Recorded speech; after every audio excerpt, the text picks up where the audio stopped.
Bonsoir à tous, merci de nous rejoindre dans Question d'actu. On va parler ce soir de la recherche scientifique.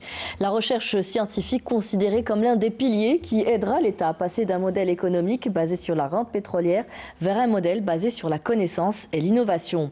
Chez nous, c'est un peu le parent pauvre à comparer avec les autres secteurs en termes de budget. La volonté de progresser vers un écosystème de recherche, développement et d'innovation efficient a été clairement affichée par l'État cette fois-ci. En a découlé d'ailleurs l'installation du CNRST, le Conseil national de la recherche scientifique et des technologies, samedi dernier. Cette nouvelle institution, qui agira en tant qu'organe consultatif, proposera les grandes orientations en termes de politique de recherche qui sera mise au service de l'économie. La coordination intersectorielle des activités de recherche est également parmi ses prérogatives, ainsi que la valorisation de la ressource humaine. Nous parlerons donc de ce nouvel organisme rattaché à la présidence de la République pour comprendre quel sera son apport dans la promotion de la recherche scientifique et le développement technologique au service du développement socio-économique. Nous évoquerons également les obstacles auxquels sont confrontés nos chercheurs. Pour parler de tout cela, nous accueillons sur ce plateau professeur Mortal Slamy. Bonsoir. Bonsoir, frère. Merci, vous êtes directeur d'études au CNRST, donc au Conseil national de la recherche scientifique et des technologies, et professeur en informatique à l'université de Annaba. Merci d'avoir accepté notre invitation. Merci, tout le plaisir est pour moi. Merci, nous accueillons également professeur Hadi Ben Youssef, bonsoir. Bonsoir. Vous êtes directeur d'études au CNRST et professeur à Polytechnique. Merci d'avoir accepté notre invitation. Et nous avons également avec nous M. Mohamed Bouhicha, ou professeur Mohamed Bouhicha. Vous êtes directeur général de la recherche scientifique au ministère de l'Enseignement supérieur. Merci également d'avoir répondu présent ce soir, M. Bouhicha. Alors, la question où le décor est planté, on parle aujourd'hui de l'installation de ce Conseil national de la recherche scientifique des technologies, attendu depuis très longtemps, n'est-ce pas, professeur Slamy? Oui, effectivement, il faut rappeler quand même que le Conseil scientifique et des technologies, donc, il a été initié déjà dans les années 92.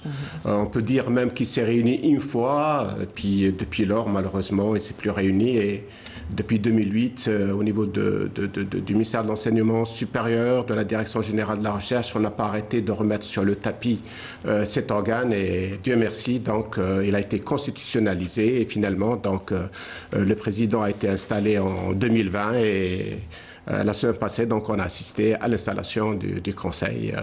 Alors aujourd'hui, je sais que cette installation vous réjouit tous en tant que chercheurs. C'était un combat aujourd'hui de pouvoir mettre sur pied cet organe. Quelles seront ses principales missions finalement? Qu'est-ce qui est attendu de ce CNRST?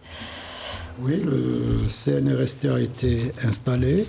Sa mission principale, c'est pour promouvoir la recherche à impact socio-économique. Ses missions sont rapportées dans la Constitution, à savoir la promotion de la recherche nationale dans le domaine de l'innovation technologique et scientifique, de proposer des mesures permettant le développement des capacités nationales de recherche-développement et d'évaluer l'efficience des dispositifs nationaux de valorisation de la recherche au profit de l'économie nationale dans le cadre d'un développement durable. Ça, c'est ce qu'a apporté la Constitution, puisqu'il s'agit d'un conseil constitutionnel consultatif. Ces missions-là aussi ont été rapportées dans le cadre de la loi 2001. C'est la loi qui a permis de mettre en place le CNRST dans sa nouvelle configuration, et elle prévoit trois grands types de missions, c'est-à-dire la définition des grandes orientations en termes de politique de recherche, d'évaluer les politiques nationales de recherche, de leur impact et retombées, ainsi que le suivi de leur mise en œuvre. En outre, le Conseil, le CNRST, est appelé à donner un avis sur toute question relative à la définition de la politique nationale de recherche-développement et bien sûr à l'évaluation de l'ensemble des mécanismes de valorisation des résultats de la recherche. Voici globalement le CNRST, comment il a pour mission. Donc, parmi, il y a des missions qui sont définies dans la loi et déclinées encore sur différentes missions, d'autres missions. Et il a été installé de par sa composition. C'est un conseil qui réunit en son sein plusieurs catégories d'acteurs de la recherche. en commençant par... Alors, il y a 45 membres, hein, on va rappeler, avec le président. Y compris le président, il y a 45 membres. Donc, certains permanents, d'autres non? Non, les membres sont différents. Il y a 45 membres. Il y a le président qui est nommé par le président de la République, Monsieur le Président de la République, qui est assisté par des directeurs d'études et d'un secrétariat général. En plus, il y a 44 membres. Parmi ces 44 membres, nous trouvons des membres choisis parmi les personnalités scientifiques, qui sont au nombre de 12. 12 membres parmi le potentiel technique justifiant d'une expérience en matière de recherche-développement. Nous avons 8 membres parmi les personnalités scientifiques établies à l'étranger. Nous avons 6 dirigeants des principales entreprises ayant développé la recherche. Bien sûr, nous avons aussi 6 cadres du secteur socio-économique exerçant dans le domaine de la recherche-développement. Et enfin, un représentant du Conseil national économique, social et environnemental.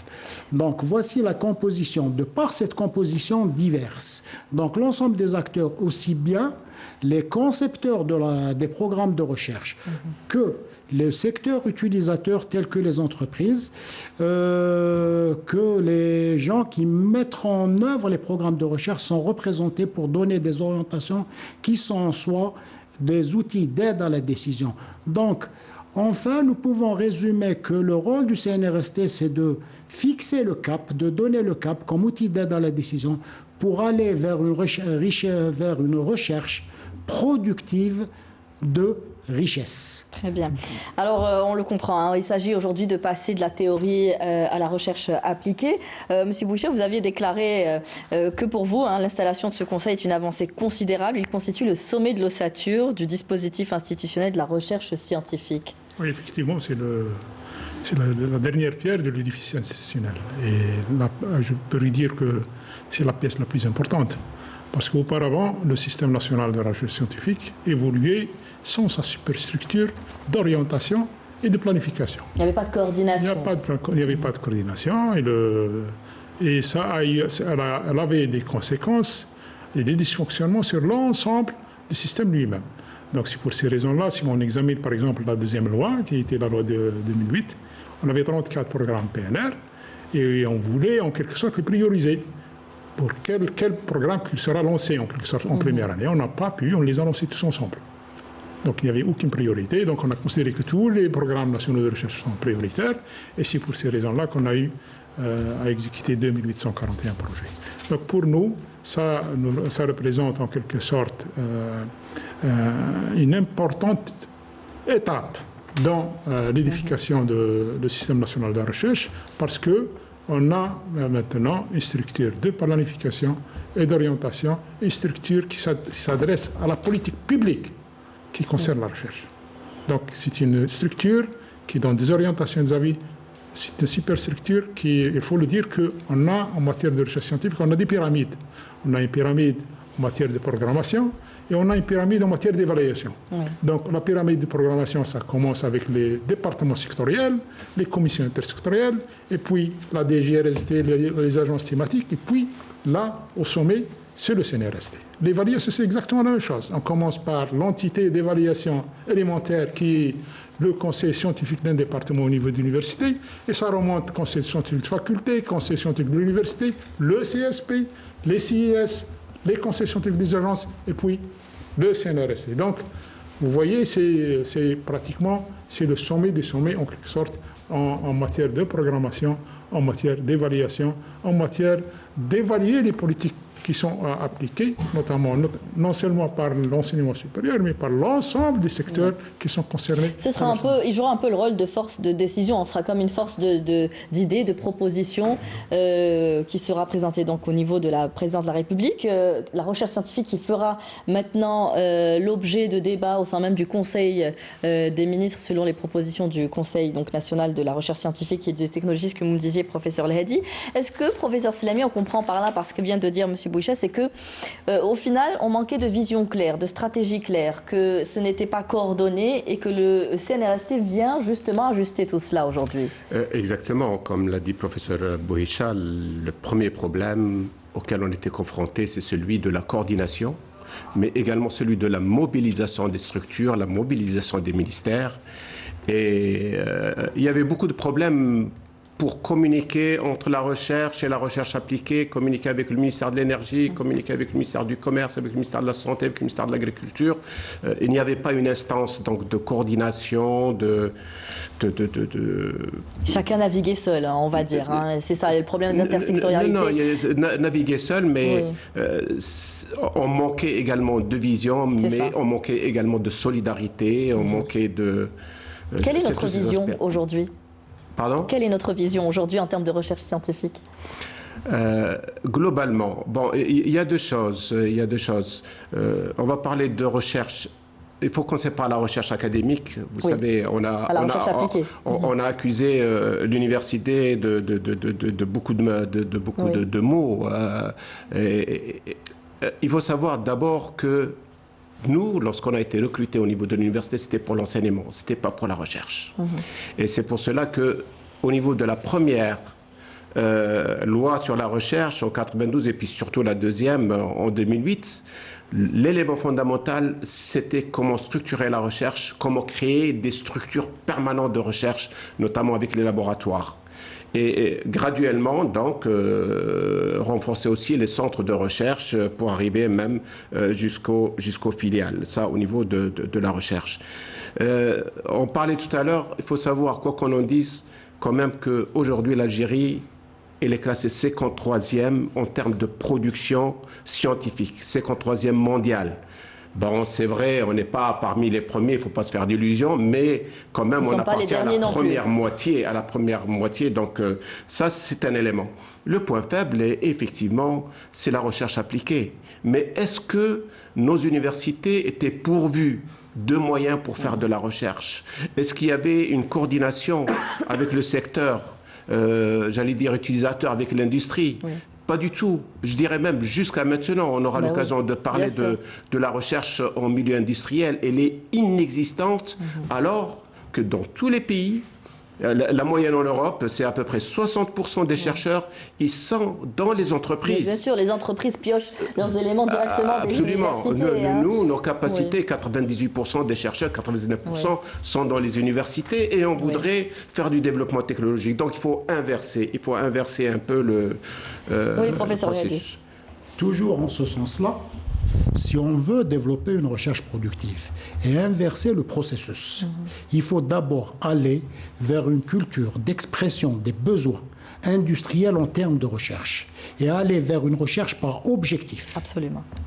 Ce qui permettra de définir des programmes de recherche, des projets de recherche avec un objectif fixé, avec une réelle expression des besoins et aller vers des projets réalisables et applicables sur le terrain. C'est comme ça que les entreprises joueront le jeu. Hein. Elles auront plus confiance et puis peut-être qu'investiront aussi dans la recherche. Joueront le jeu et donc il faudrait qu'il y ait un accompagnement.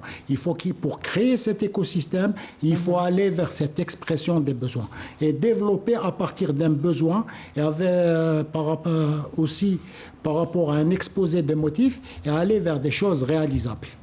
Oui, qui se concrétise, parce qu'on sait que la recherche, ça peut être aussi parfois très frustrant. Hein. Il faut beaucoup de temps, d'années pour arriver à concrétiser. Si on arrive à cet état d'esprit, à cette façon de faire, on ne parlera plus de passerelle, université, de partenariat, laboratoire de recherche. C'est un bloc soudé qui a le même objectif.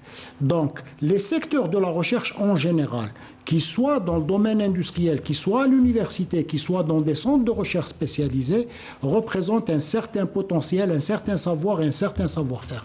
Donc, cela, lorsque l'expression du besoin, on saura quelles sont les capacités qui pourront répondre à cet objectif. Et là, même d'un point de vue financement, on pourra arriver à financer par objectif. Et on pourra, à un moment donné, faire de l'évaluation. Est-ce que l'objectif a été atteint? À quel pourcentage? Et là, c'est la véritable évaluation que nous allons faire et voir pourquoi nous n'avons pas atteint l'objectif et on s'inscrira dans un processus d'amélioration compte tenu des processus de mise en œuvre des programmes de recherche. Oui, et puis le faire en continu, oui, professeur Bouhicha. Je vais enchaîner ce que vient de dire Hadi. C'est le financement par objectif. C'était un processus qui a été lancé en 2016 au niveau de la DGRSDT, parce qu'auparavant, les objectifs étaient très clairs, en quelque sorte, c'est la mobilisation de la ressource humaine autour des axes de recherche.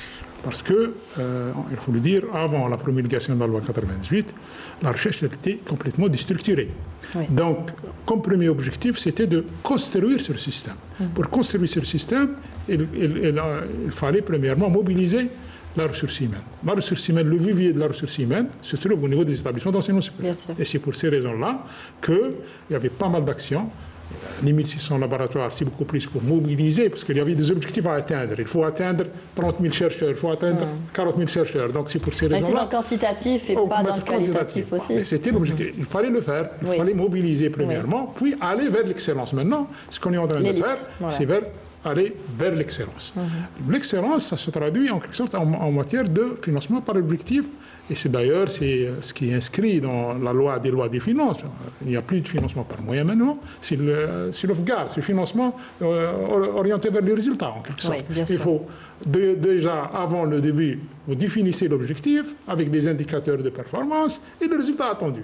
Et comme ça, on va vous suivre. Ça va être suivi. On est en train de le faire au niveau des projets nationaux de recherche. Mais il faut le dire, pour la recherche académique, l'objectif il était très clair. C'était beaucoup plus la production scientifique et la formation par la recherche. Production scientifique, on a fait un bond très significatif. Je tiens à consolider ce que vient de dire Si Mokhtar. On était en 2000 à peine 16 publications par million d'habitants. Maintenant, on est en 183 publications par million d'habitants. Formation par la recherche. En 2002, on avait à peine 200 soutenances de thèse de doctorat. Maintenant, on est à plus de 4000 soutenances de doctorat.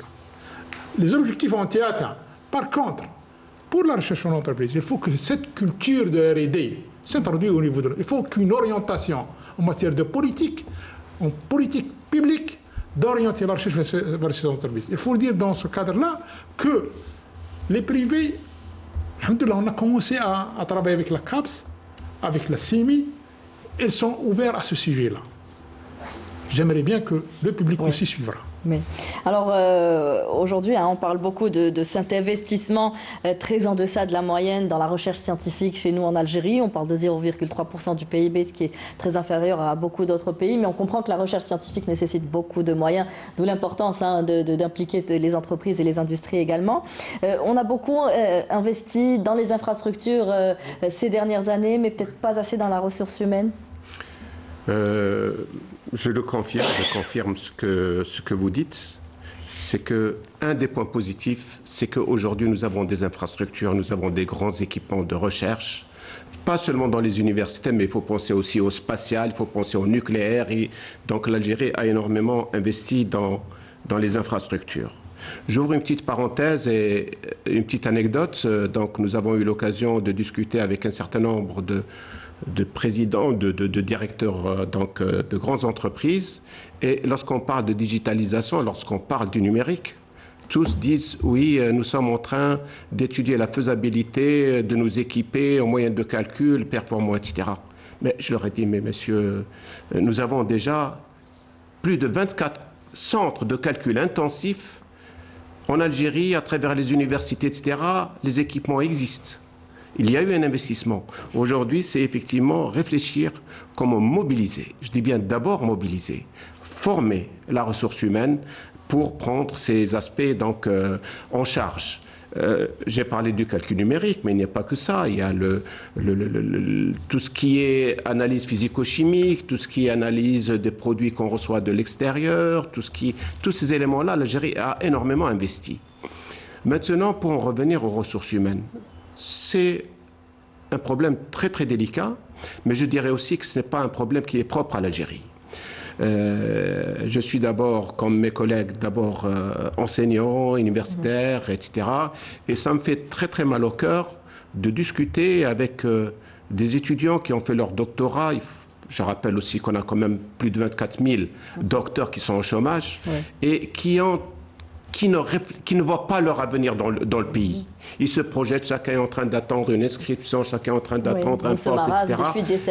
Et ça affaiblit donc nos compétences et la mobilisation. Là, il y a un effort, il y a, comme qui dirait, un plan Marshall. à lancer au niveau des ressources humaines. Je dis, on en parle, mais il faut vraiment concrétiser cela. Nous pensons.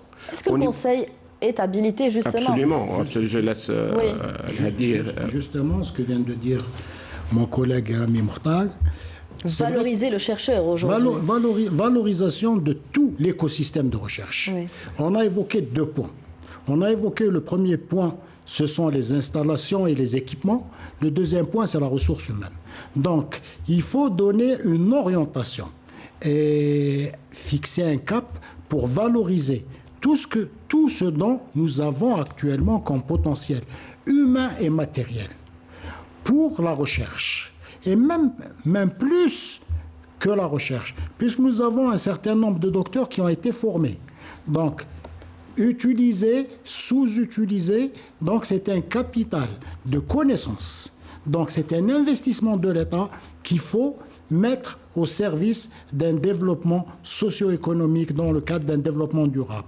Ça, c'est le premier point. Et nous avons des équipements qui ont été installés. Monsieur le professeur Bouhichaïla, en tant que... Même en termes d'équipement, je pense que la technologie avance très rapidement. C'est de très lourds investissements. Il y a beaucoup à faire également. C'est des lourds investissements. Et il y a même des secteurs économiques qui sont prêts à externaliser une partie de leur activité où il y a le savoir-faire, il y a l'équipement scientifique adéquat pour répondre à ce besoin industriel.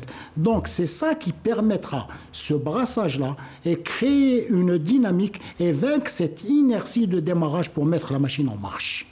Alors on a à peu près, selon la déclaration du Premier ministre, plus de 40 000 enseignants-chercheurs pour l'année 2021, soit une augmentation de plus de 400% par rapport à l'année 2000.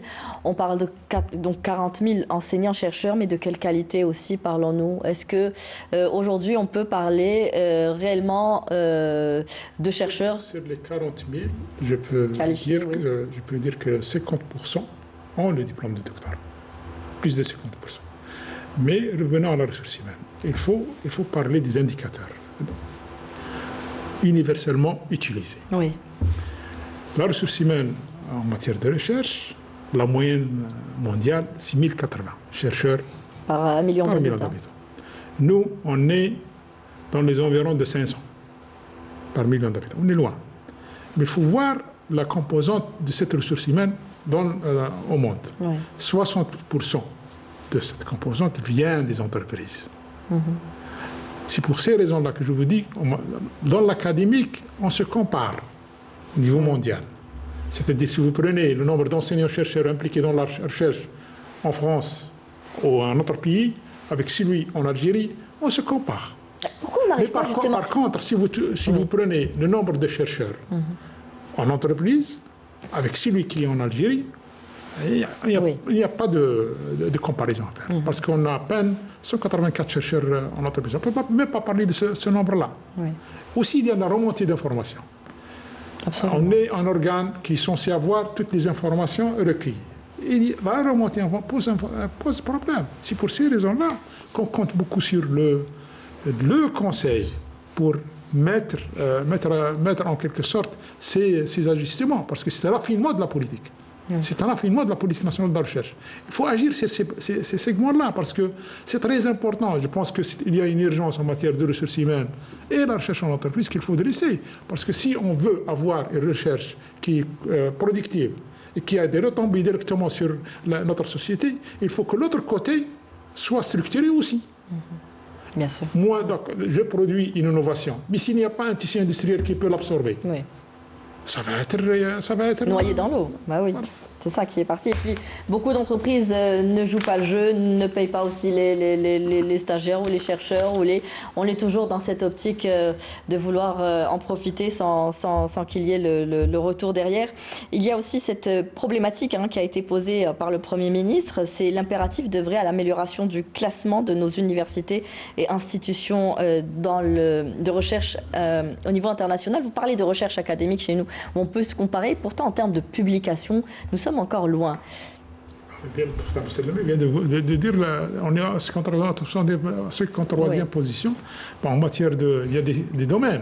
Il y a des domaines où on est très excellent, les sciences de matériaux, l'ingénierie, le computer science, on est très bien. Mais il y a des domaines où on est loin, il faut valoriser. en quelque sorte, talent d'Achille, c'est les sciences sociales et humaines. Il n'y a pas de visibilité des sciences, de production scientifique en sciences sociales et humaines. Aux États-Unis, justement, ils ne font pas partie du Conseil, les sciences humaines. Oui, mais... Aussi, d'accord. Ben, j'allais poser la question.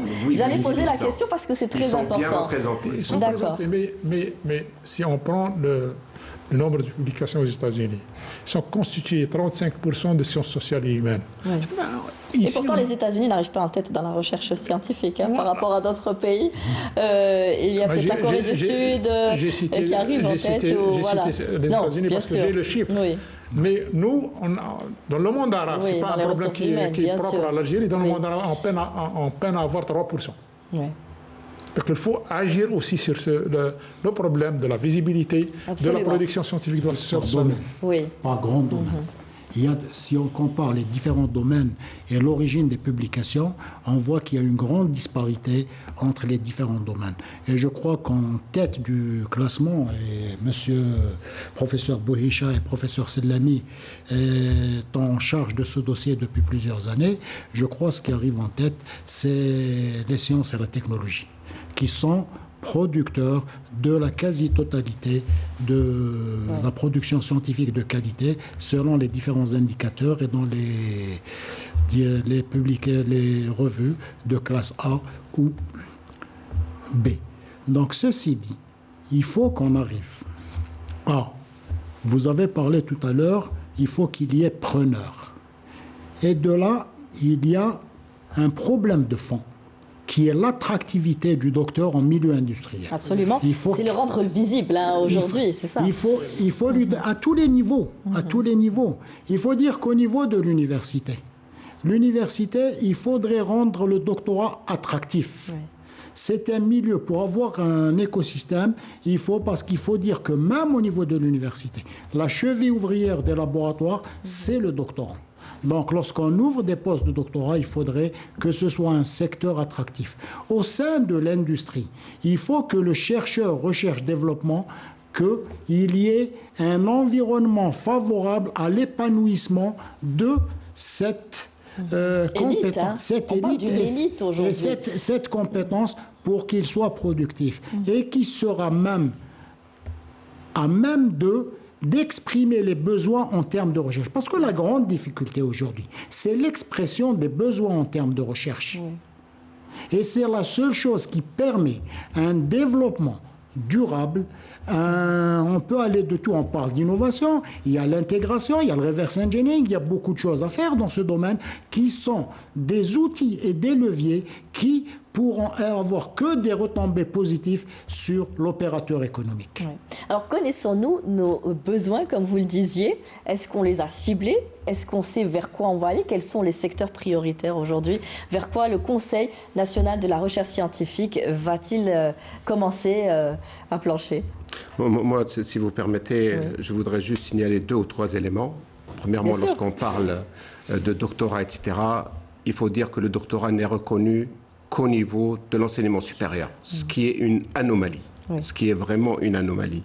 On va voir tout le statut du chercheur aujourd'hui. Oui, c'est le statut du chercheur. Mais en termes de publication aussi, je voudrais dire un petit mot. Oui. Ce qui est important, ce n'est pas le nombre de publications, mais c'est beaucoup plus le nombre de citations. Vous pouvez avoir, avec une publication, vous pouvez avoir 50 000 citations, donc nobelisables. C'est toujours en termes de visibilité, aujourd'hui, qu'on parle. Et là, je profite de votre tribune pour dire que beaucoup de pays ont développé cette attractivité de la recherche à travers des facteurs de motivation. Il y a des pays qui vous offrent, vous avez une publication de rang A dans Nature, etc., vous avez $10 000. Bien sûr.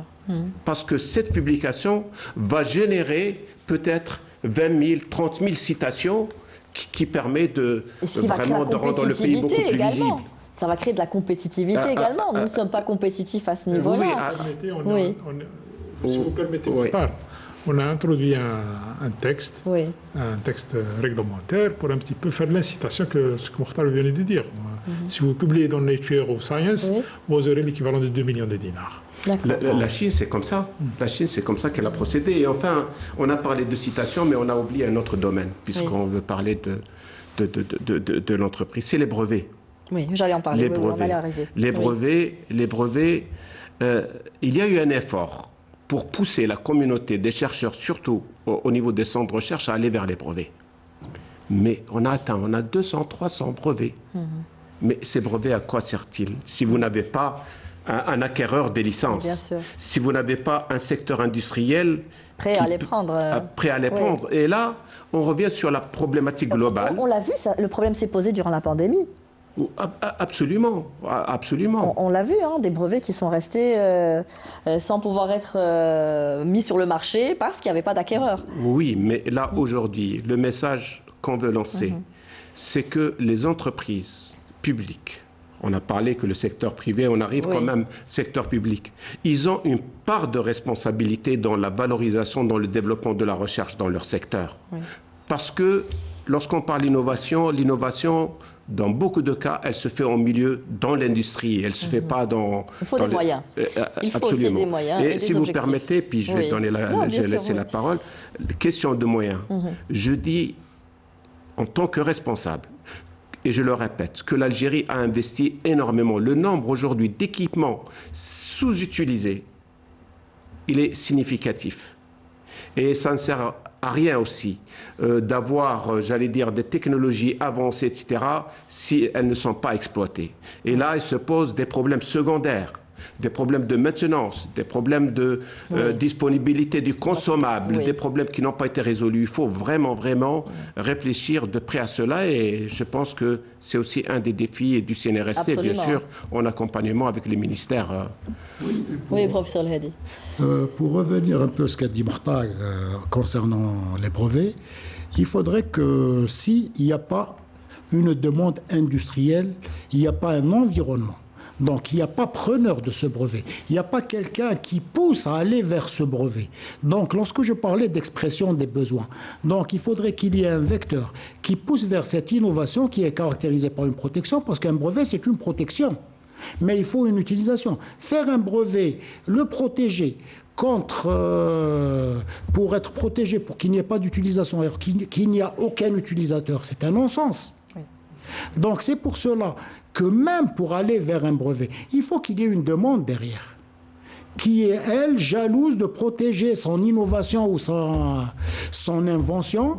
Pour qui veut l'utiliser, c'est quelqu'un d'autre. C'est la raison pour laquelle le premier levier, c'est l'expression des besoins et motiver.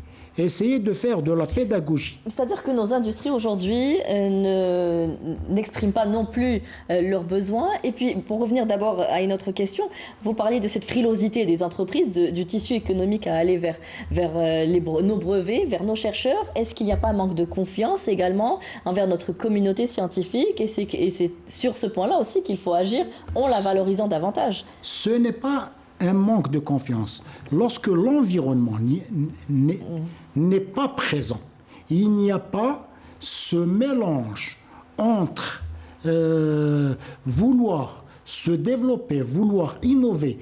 Une entreprise aujourd'hui, on dit recherche. Peut-être qu'il y a, par la recherche et l'innovation, il y a un taux d'intégration. Il y a une réduction des coûts de production. Donc il faut qu'il y ait le facteur économique derrière.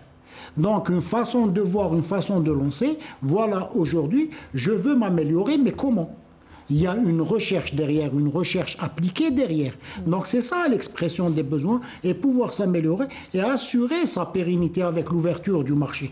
Il faut rester compétitif. Oui.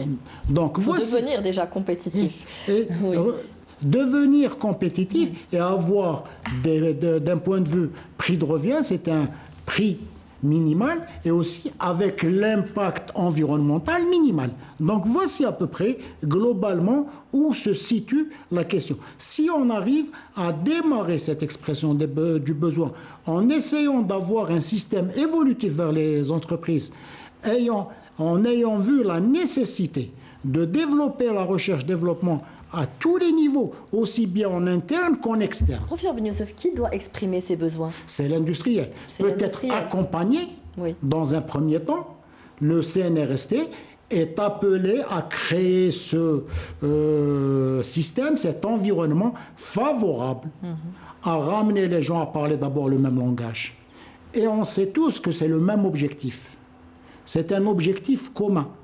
Est-ce que le CNRST aura aussi pour mission d'établir des objectifs pour les industriels? Parce qu'aujourd'hui, on connaît notre société, ce qui se fait à l'étranger ne s'applique pas forcément pour nous. C'est à nous de connaître nos besoins.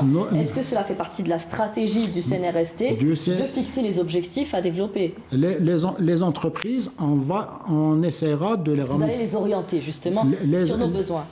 Les entreprises principales sont déjà membres du CNRST. Oui.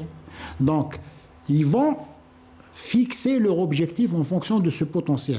Donc, c'est un espace d'échange entre différents acteurs pour essayer d'abord de parler le même langage, essayer de fixer un cap pour l'ensemble. C'est des industries publiques qui font partie du Conseil. C'est des industries publiques et privées. Ils sont représentés à tous les niveaux. C'est le tissu industriel algérien qui est représenté au sein du CNRST, donc avec les principales entreprises qui font la dynamique de l'économie nationale. Oui. Alors quels sont les principaux défis aujourd'hui qui s'inscrivent devant nous en termes de recherche scientifique? Est-ce qu'il faut aussi revoir la formation au niveau de nos universités, savoir les orienter vers ce dont on a besoin également pour avoir davantage de ressources humaines? Vous voulez rajouter un mot?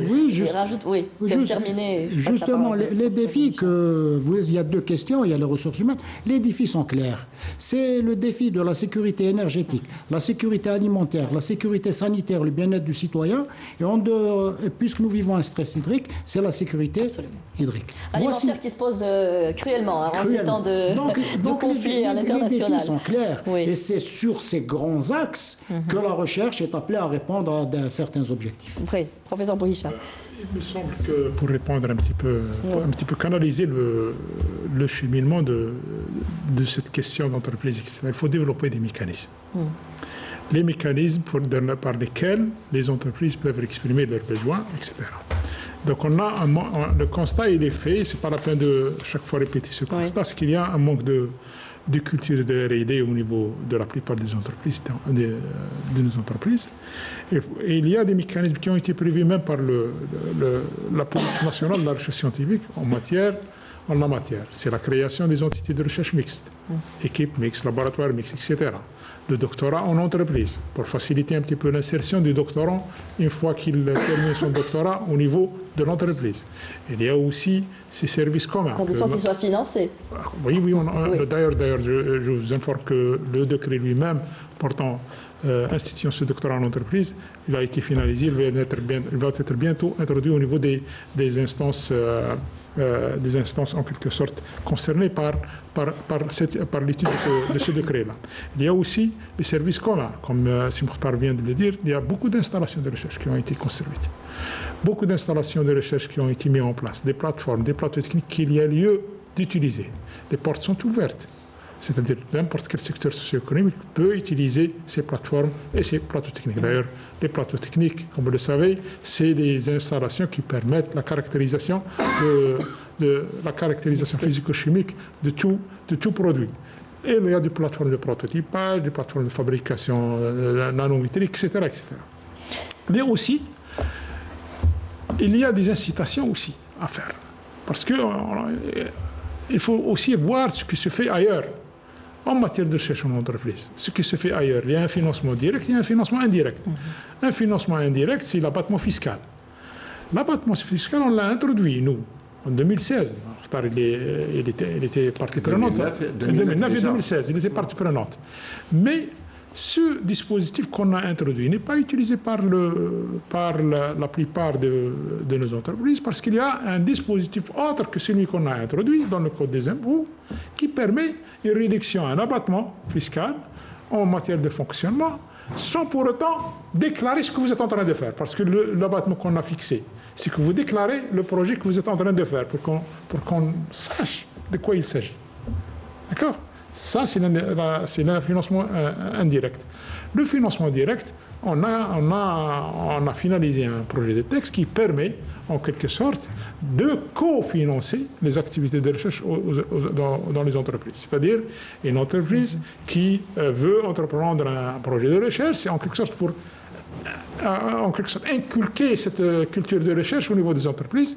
On le finance à concurrence en fonction de sa taille. S'il s'agit d'une start-up, on peut aller jusqu'à 80% du coût du projet. S'il s'agit d'une grande entreprise, on peut aller peut-être à 30 à 20% du coût du projet. Voilà, c'est ces mécanismes-là qu'il faut développer pour un petit peu. Revenons à la question de la problématique. La formation par objectif aussi. L'expression des besoins. C'est très, très important. D'ailleurs, le système il est construit ainsi. Mais le CSP, le département sectoriel, le comité sectoriel permanent, il est chargé de ramener les problématiques de chaque secteur, qui seront discutées s'ils concernent beaucoup de secteurs au niveau de ces commissions intersectorielles. Et puis, ils vont être acheminés vers le CNRST qui décide quelle est la priorité, quel est le programme prioritaire. D'ailleurs, le CNRST il est aussi appelé à se prononcer même sur des programmes qui sont en quelque sorte avant-gardistes. Si je prends en considération le quantique, si on rate le quantique d'ici peu, on va être laissé dans la gare. Parce que les pays sont en train de financer, de consacrer un financement important en matière de quantique. Et il faut qu'on y pense à l'ancien programme là-dessus. L'intelligence artificielle aussi.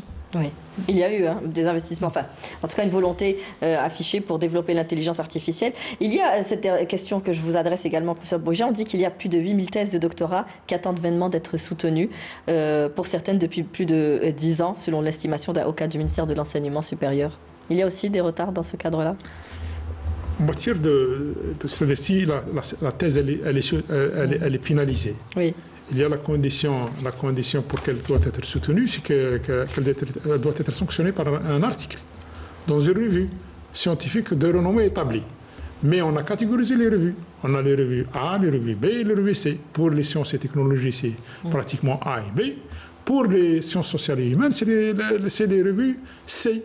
On recense maintenant 287 revues au niveau national, sur les 870 qui sont existantes, dont 15 sont déjà en B. Et on est en train d'accompagner, justement pour la visibilité de ces revues-là, pour avoir une visibilité internationale, des accompagner à être de rang A, si possible. Maintenant, on a une quinzaine dans le rang B, c'est-à-dire le Scopus et tout ça. Je vais poser cette question. Alors aujourd'hui, il est essentiel d'aller chercher la compétence là où elle est, puisqu'on est à la recherche de cette élite qui souvent, malheureusement, trouve bonheur ailleurs, puisqu'elle trouve les conditions et l'environnement que nous voulons mettre en place chez nous. Il est impératif de recourir à l'excellence de notre élite à l'intérieur de notre pays ou à l'extérieur, professeur Selami? Absolument. Dieu merci, on a quand même une écoute. Il y a une écoute. Nous avons des ressources, même au niveau du CNRST, on a quand même 8 personnalités d'Afrique du Sud, des États-Unis, des Émirats, de la Suède, de France et j'en passe. Mais on n'a pas réellement réfléchi à un cadre qui permettrait donc de mettre en place cet écosystème où interviendraient donc nos compétences de l'extérieur. Très souvent, on reste au niveau de la billetterie, des problèmes de mobilité. C'est plus que ça. On a vraiment besoin d'un cadre effectif de coopération, non seulement avec ses ressources, mais aussi de coopération étatique, multilatérale et bilatérale qui permettrait à ces structures. Vous savez, il y a un concept qui est en train d'être développé comment on appelle, pour le sport, pour le football, la fédération, etc.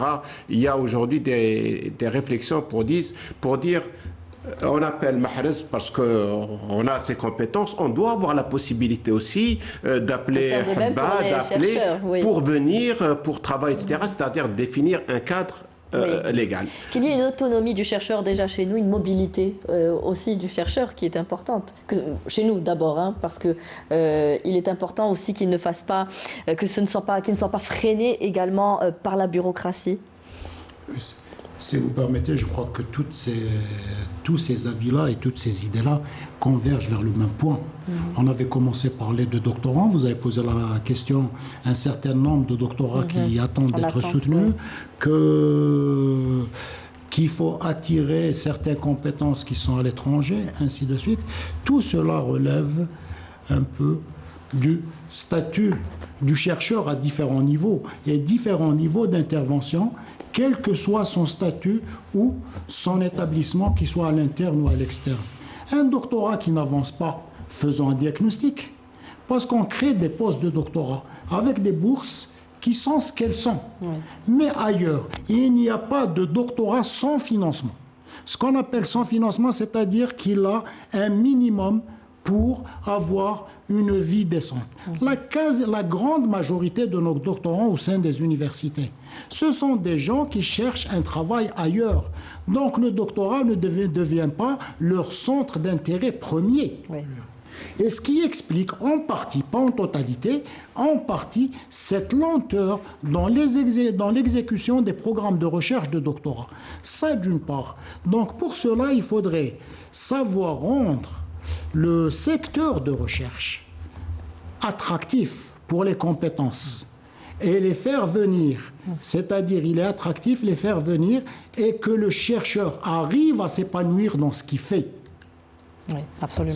Ça, c'est un... Et ce qui permettra peut-être, quelque part, de revoir, et si on arrive à rendre le secteur de la recherche au sens large du terme, le rendre, au lieu d'être budgétivore, qui bouffe du budget. D'ailleurs, c'est ce qui est vu, c'est l'angle de vision de certains opérateurs économiques et de certaines entreprises. Pour l'État, c'est vrai que nous avons investi dans la recherche. Il faudrait arriver à rendre le secteur de la recherche un vecteur de réalisation de richesse. Oui. Et c'est ça qui nous permettra de créer l'ensemble de cet environnement et ne plus voir que c'est un poste budgétivore. Il bouffe les budgets sans qu'on voit des résultats. Mais le budget aujourd'hui ne sert qu'à payer ses salaires, justement, mais ne pas forcément à payer la recherche scientifique en elle-même. La question des moyens est primordiale aujourd'hui. C'est pour ça qu'on tend à aller vers les industries également pour financer tout cela. Il reste 5 minutes pour clore le débat. Moi, si vous permettez, oui. Mohamed, c'est uniquement une indication. C'est-à-dire, oui. Ce que vous venez de dire, c'est la réalité. Parce que par du monde, 50% du financement vient du secteur d'entreprise. Oui. Ici, en Algérie, 100% de financement, c'est public. C'est public, voilà. Et d'ailleurs, si on fait une comparaison, on a fait ensemble avec une étude en 2016, c'était après 0,54. C'est après ça le pourcentage du PIB en matière de financement consacré. Mais les 0,54%, pratiquement 80%, c'est des salaires. Ah. C'est des salaires. Et si on prend sur le 0,54%, la partie réservée, ce qui est investissement et le fonds, c'est même pas 0,19%. Et la partie réservée au fonds, c'est 0,08%. C'est peu en matière. C'est dérisoire en matière de mais il faut qu'on développe d'autres mécanismes de financement. On va essayer de finir sur une note d'optimisme actif aujourd'hui, puisque le CNRST a été installé. Donc on s'est tracé une vision claire sur les défis à relever en termes de recherche scientifique. On fera un tour de table pour clore l'émission, professeur Slamy. Oui, vous voulez intervenir sur un autre point, oui. Non. Oui, une petite parenthèse. Oui. Comme beaucoup de gens, je jette un coup d'œil sur les réseaux sociaux. Et je me rappelle une remarque d'un internaute qui disait « On entend parler de la recherche uniquement dans les plateaux de télé. » Oui.